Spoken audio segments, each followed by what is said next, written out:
33 ساڵ لەمەوبەر هاوڵاتیانی سنووری ئیدارەی سربەخۆی سۆران دژی زوڵم و ستەمی ڕژێمی بەعەس ڕاپەڕین و کۆتاییان بە 35 ساڵ ستەم و دکتاتۆریەت هێنا.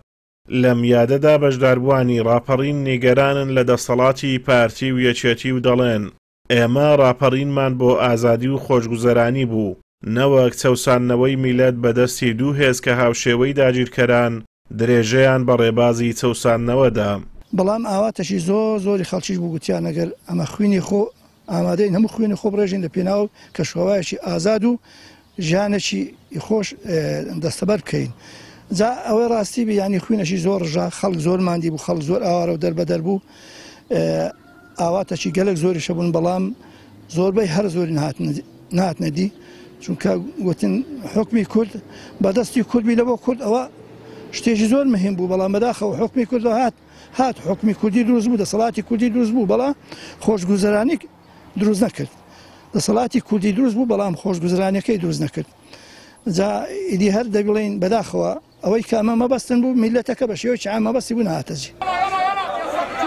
ئازادی و خۆشگوزەرانی دوو ئامانج و ئومێدی گەلی کورد بوون لە باشووری کوردستان کە لە پێناویدا ڕاپەڕین، بەڵام ئەم ئامانجانە بوون بە خەون و دەیان ئازادی خواز لە سایی دەسەڵاتی حکوومەتی هەرێم سزادراون. دوای 33 ساڵ هێشتا هەزاران هاوڵاتی بێبەشن لە خزمەتگوزاریە سەرەتاییەکان و ئاوڕیان لێ نادرێتەوە. حکوومەت لە جیاتی خزمەت بەردەوام بیر لەوە دەکاتەوە چۆن باج و سەرانە لەسەر هاوڵاتیان زیاد بکات.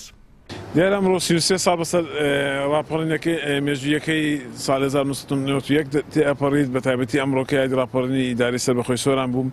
بەداخەوە بەشێکی هەر زۆری ئامانجەکانی ڕاپەڕین ناتونەتە دی. ڕاستە ئێمە لە ڕژێمە نەزاتمان بوو، بەڵام لە دوای ئەم ڕژێمە چەندین دەردەسەری زیاتر کورد بەخۆیەوە بینیم، هەم لە ناعەدالەتی هەم لە شەڕی ناخۆ و شەڕی براکۆژی بەداخەوە، و هەروەها لەو سەردەمەی کۆتاییشدا لە ساڵانی کۆتاییشدا ئەو قەیرانانێک کە بەرۆکی هەرێمی کوردستان و خەڵکەکەی گرتی، خەڵکەکەی بەڕاستی بێزار کردی بە شێوەیەکی گشتی، وای لێ هاتوو بە شێوەیەکی گشتی خەڵکەکە بەداخەوە ئاواتیەوە بخوازێت بۆ پێش ڕاپەڕین. ئێمە کە خەڵکی کوردستان بەعام کە ڕاپەڕی ناکرد بۆ ئەو ڕاپەڕی ناکرد کە چینایەتی نەبێنێتن، چینایەتی نەبێتن، کورد هەمووی وەکو یەک سەیر بکرێتن. یعنی ئەوانە بێ کە خەڵکێک ببینی ڤێلا و خەڵکێک ببینی لە ئاخر مۆدیلی ژیاندا بژیت و خەڵکانێکیش کە هیچیان نەبێت و ئەو بەو ژیانە کولە مەرجێ بژین. خەڵک دەیویست ژیانی خۆش بێت و ژیانی بگۆڕدرێ، مال ئەسف کە چیوا دەرنەچوو. دوای 33 ساڵ لە ڕاپەڕین سەرەڕای داهاتی بێشوماری نەوت و داهاتی ناوخۆ و دەواازەکان و چەندین داهاتی تری جۆراوجۆر، موچە بووەتە گەورەترین ئامانجی خەڵک.